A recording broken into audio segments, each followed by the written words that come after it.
Right next to Vancouver Island University sits nearly 200 acres of prime, highway-adjacent real estate in Nanaimo. For decades, it was locked away. Today, it's the site of the Tuxton Mega Project, a multi-billion-dollar, multi-decade development spearheaded by Snuneymuxw First Nations.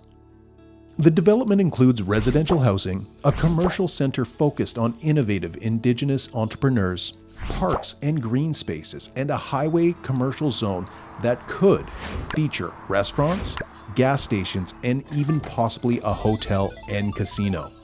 Now, before we go any further, I want to issue a very clear disclaimer.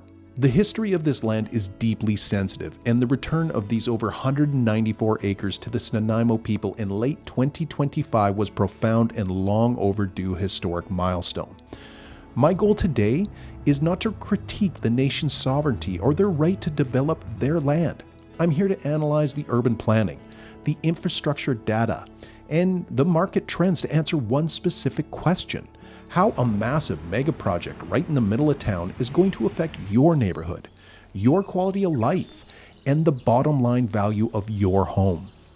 Today, we're going to look past the standard press releases. We're going to explore the significant upside potential for property values in the University District and Harewood. But we're also going to look at the blind spots, the heavy infrastructure strain, the short-term construction headaches, and the rumors of a new casino, and why you cannot afford to wait 20 years to understand how this impacts your equity inside Nanaimo.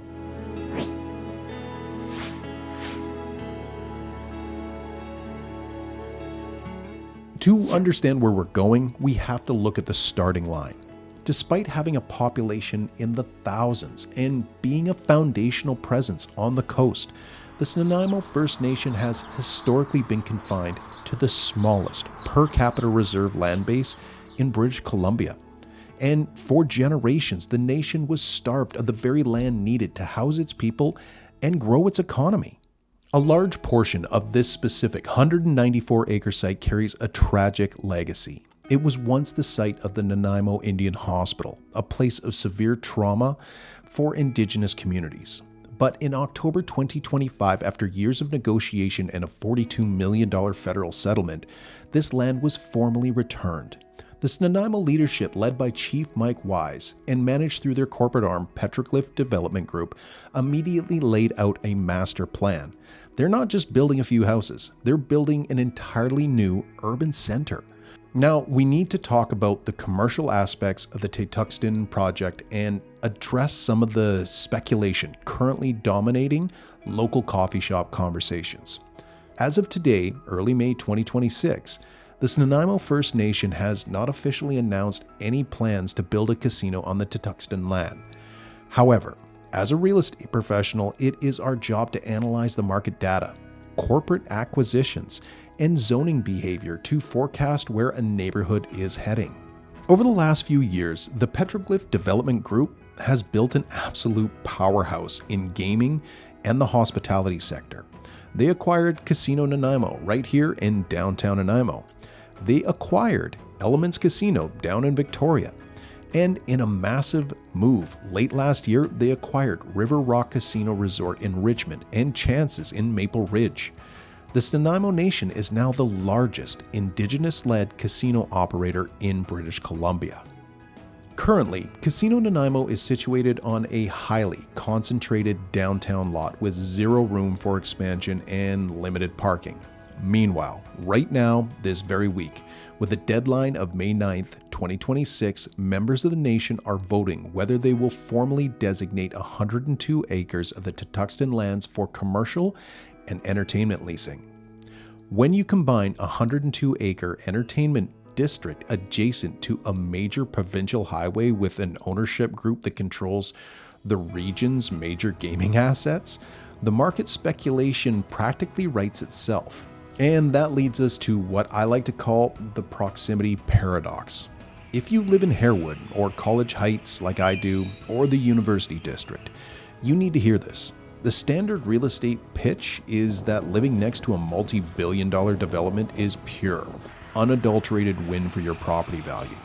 You get new shops, new restaurants, much better transit, and over a 20-year timeline, That is generally true, but let's be brutally honest about the short-term reality.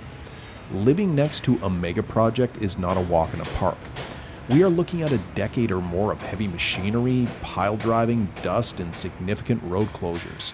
Furthermore, dropping 100+ acres of high-density zoning right above the Nanaimo Parkway is going to create a massive bottleneck for traffic.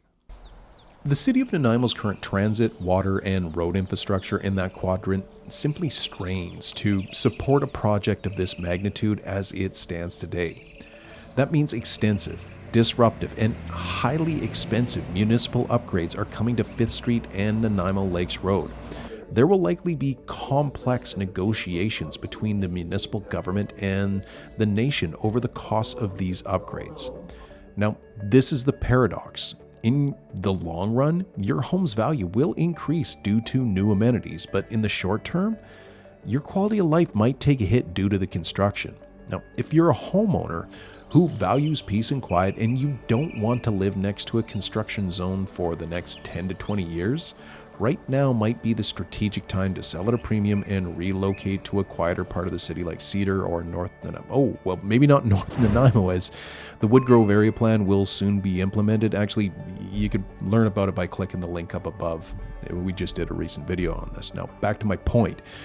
If you are willing to hold through the noise and the inconvenience, the long-term equity upside looks very good. This brings me to the most critical point of the video. I call it the urgency gap. You might be sitting there thinking, okay, this is fascinating, but Chief Wise himself said that this is a multi-decade project. They're just in the pre-development phases in 2026. The big development won't be finished until the 2030s or the 2040s. Why do I need to care about my home value today? Here's the golden rule of real estate. Markets don't wait for the concrete to dry. Real estate markets move on anticipation. Think back to the early 90s and 2000s in North Nanaimo when the plans for the Woodgrove Center expansion and the surrounding commercial hubs were announced. Savvy investors didn't wait for the ribbon-cutting ceremony to buy property. They bought the land and the surrounding houses years in advance. The property values shifted drastically long before the stores actually opened. Now, the exact same thing is happening right now in the University District and Harewood. Institutional investors, commercial developers, and the smart buyers are looking at the Tutuxton plan today. They know that in 10 years, this area will be the secondary economic engine of Nanaimo. That anticipation is already starting to get priced into the dirt that your house sits on.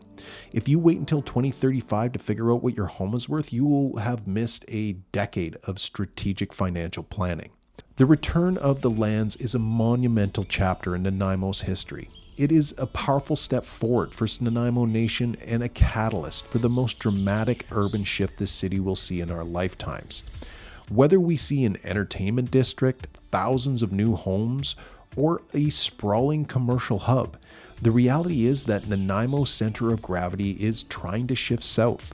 If you own a home anywhere near the University District, Harewood, or College Heights, or even just curious how this mega project impacts the broader Nanaimo market, you need to know exactly where you stand today.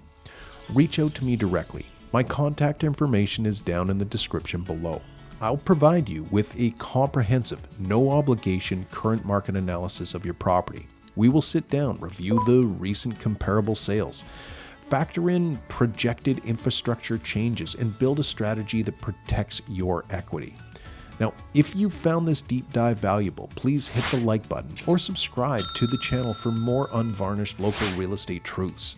And if you have any questions or suggestions about upcoming developments, concerns about ongoing projects, or ideas how we can improve our city, put them in the comments down below. I personally respond to all comments, and many of them become future videos, so don't hesitate to share your ideas. Like it or not, our city is changing fast, driven by population growth, complex economic factors, and immense pressure from municipal, provincial, and federal governments. Regardless of these external pressures, make sure your voice is heard by being part of the conversation. Inside Nanaimo.